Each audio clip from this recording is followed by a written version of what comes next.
We want to talk more rugby. It's Gregor Paul talking about the All Blacks performance and just the level of pressure that's ramping up, as it always does, on the All Blacks in a World Cup year. Good morning to you, Gregor. Good evening to you.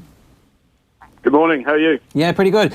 The performance at the weekend, a draw against the Springboks, not entirely surprising to people who've been watching the quality of play that the Springboks have been put together over the last 12 months, but I don't want to talk too much about them today because we'll focus on them next week. But was it surprising to the general rugby public in New Zealand that they were getting caught at home by the Springboks? Well, not really. I mean, the Springboks beat them on the same ground last year. Don't forget that.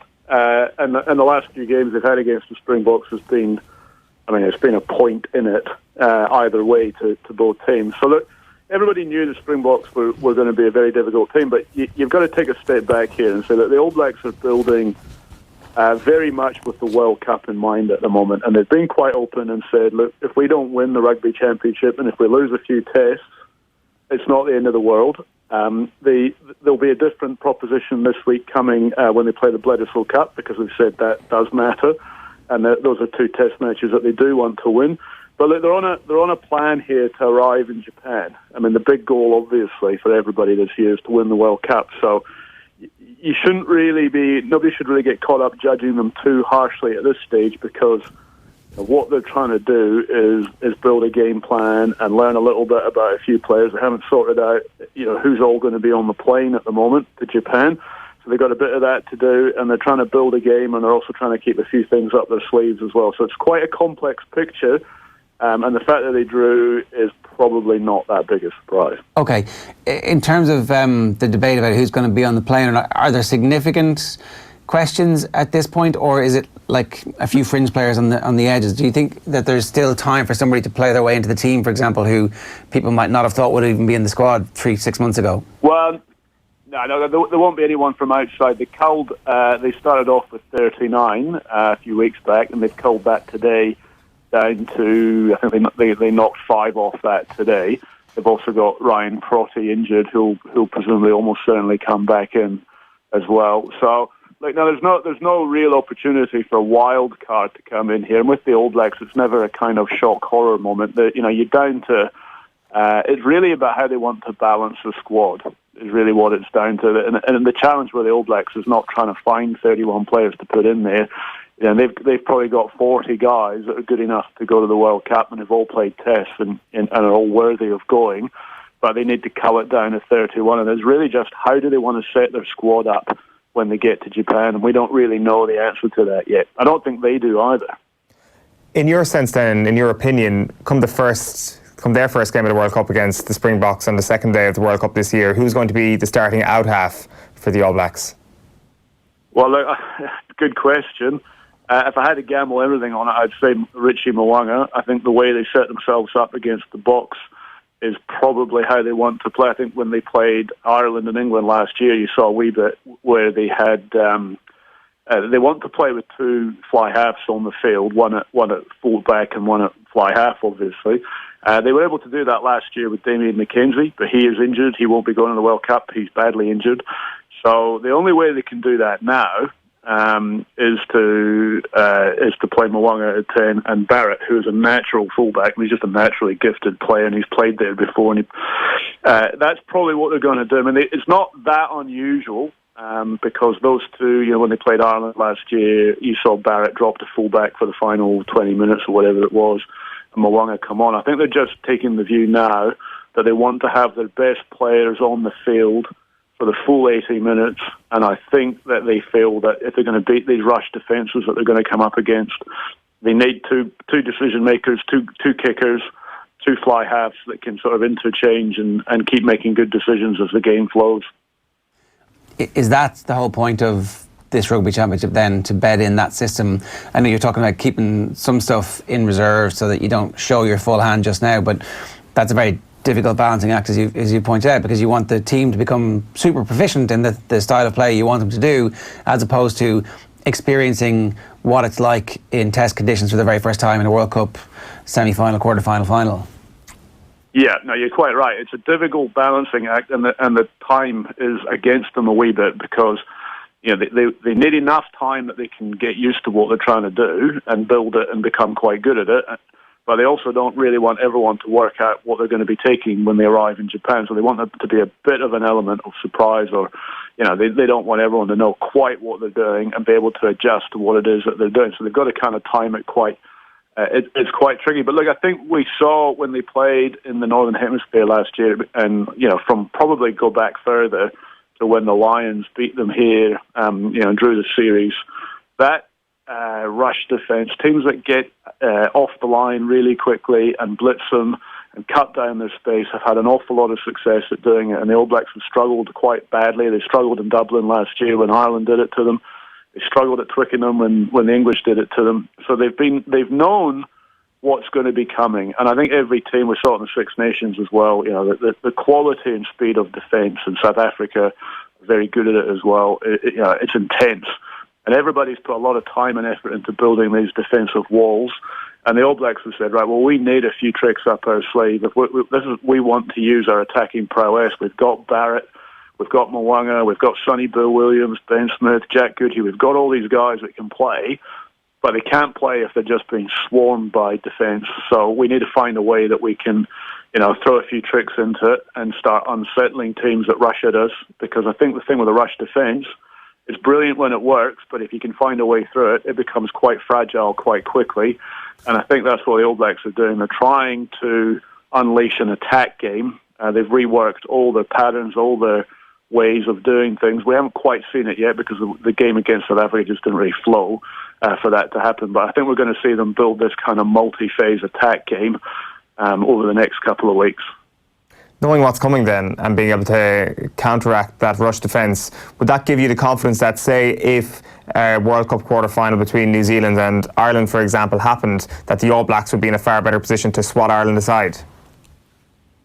Well, I think that's what they're hoping.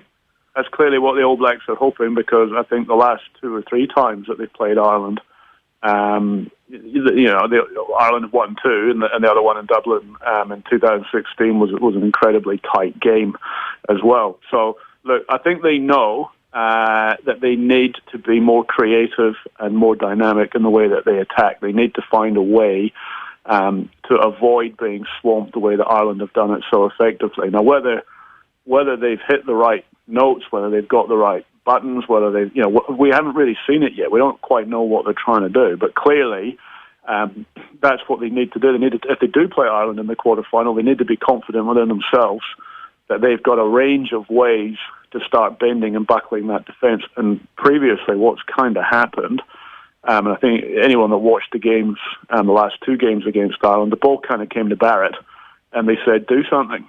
And, he had 100 Irishmen jumping on him, and he couldn't really do a great deal. He didn't get a lot of support, and the All Blacks, particularly last year, I think were a wee bit predictable in the way that they were trying to attack. And Ireland just seemed to know where they were going and what they were doing, and they weren't really too bothered by anything that the All Blacks threw at them. New Zealand didn't really have anything to unlock that defence. They didn't stress them, they didn't bend them, they didn't go through them, they didn't create a lot. So, that clearly needs to reverse if New Zealand are going to progress in a quarter-final against Ireland. Is there a possibility that they don't make the quarter-final against Ireland, that actually the Springboks come out top of that group?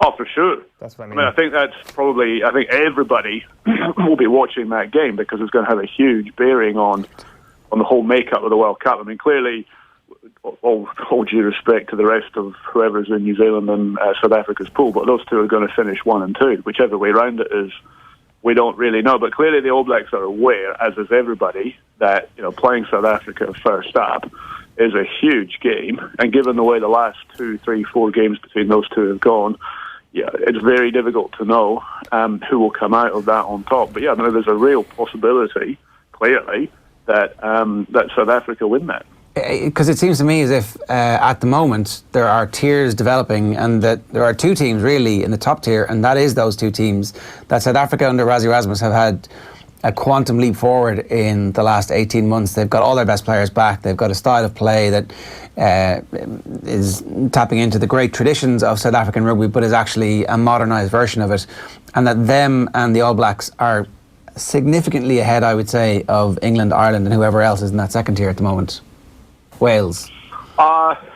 I don't know if they're significantly ahead. I think when they both play well, they're very, very difficult to beat. There's no doubt about that. But look, Ireland are very difficult to beat when they play well, as are England. I think a huge factor that we haven't seen in the last, because you can't see it until you go to a World Cup, and dare I say it, but it comes down to that ability to deal with the pressure. Because a World Cup is different, isn't it, to a one-off Test match in the autumn. As Ireland have done particularly well at beating the All Blacks on those occasions. But you take it to a neutral ground.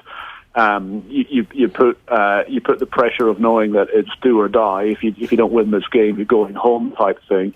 That creates a whole different set of circumstances that these players don't get to experience often.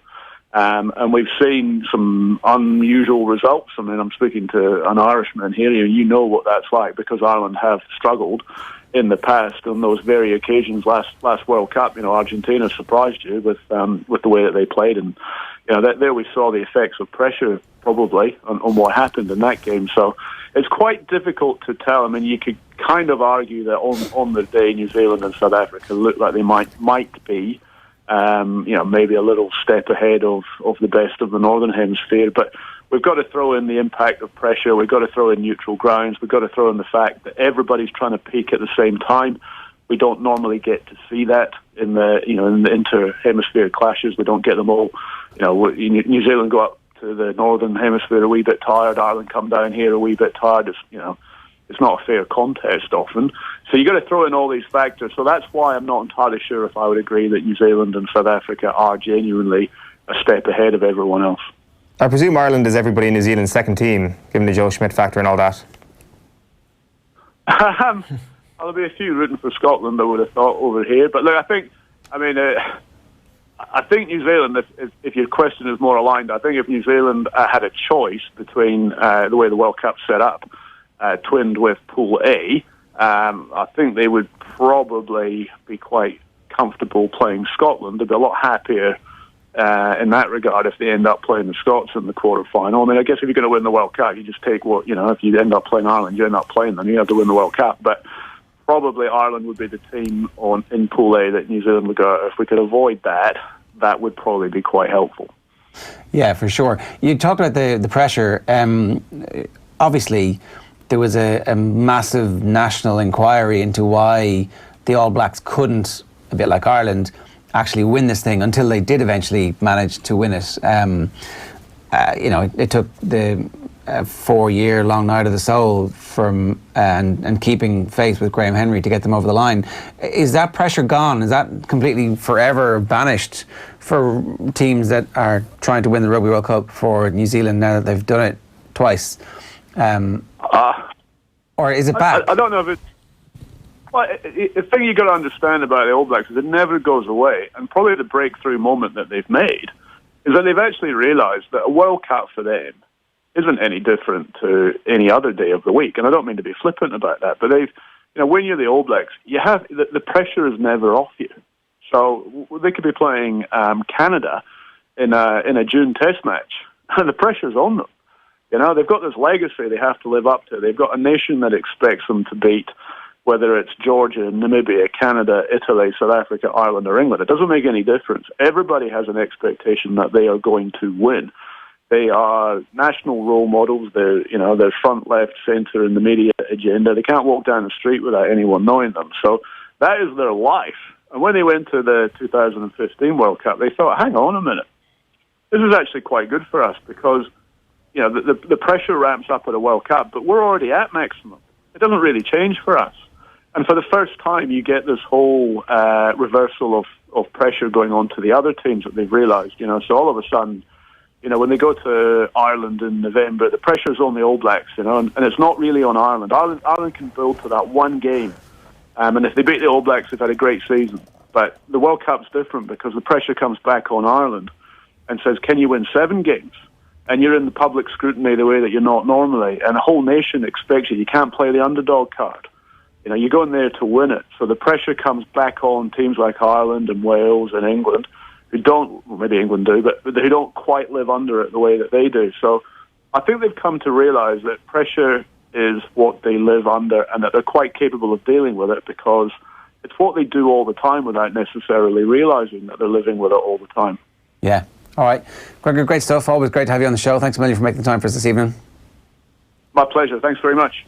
It's Gregor Paul there, giving us the insight into New Zealand. Obviously, I screwed up that question. What I meant was, is there a good chance that New Zealand do end up playing Ireland because the Springboks beat them? And that would mean we still finish top of the group. I shouldn't blah, blah, blah that away either. I've, thought about this a lot. We've spoken about this at length, the permutation, the South Africa or New Zealand permutation, which has really gone on a journey over the last, as you said, 18 months. That really... Because 18 months ago, it was like Springboks. Before Razzie arrived, they were a rabble. And you were thinking, great, we're going to get that team and we're going to beat them up in the quarterfinal and we'll cruise through to a semis. And now it's like, oh, we're not going to be playing them in the quarters, we're going to be playing the All Blacks. So I don't know. Yeah, well, to be honest with you, like, this Ireland team hasn't got their hands on this South Africa team. The last time we played South Africa, they were, as you say, a complete rabble. So we just don't know that. You'd almost look at what happened last weekend. What was it, last 3 to last 4 or something? New Zealand have failed to beat the Springboks at this point, so there isn't a whole pile of difference. It is just the aura of the World Cup quarter-final and never having won one of them, allied with the fact that you're up against the All Blacks. Yeah. Like, I do think that the pressure might just be a little bit less against the Springboks, but it's still a bloody high thing. No matter who, if they played Canada in a World Cup quarter-final, we kill Canada. We should be looking forward to it. If it's the All Blacks, you've got nothing to lose. Everybody expects you to lose anyway, so you may as well go out there and get that monkey off your back and also win a World Cup quarter-final. Like you just said, the pressure's always on them.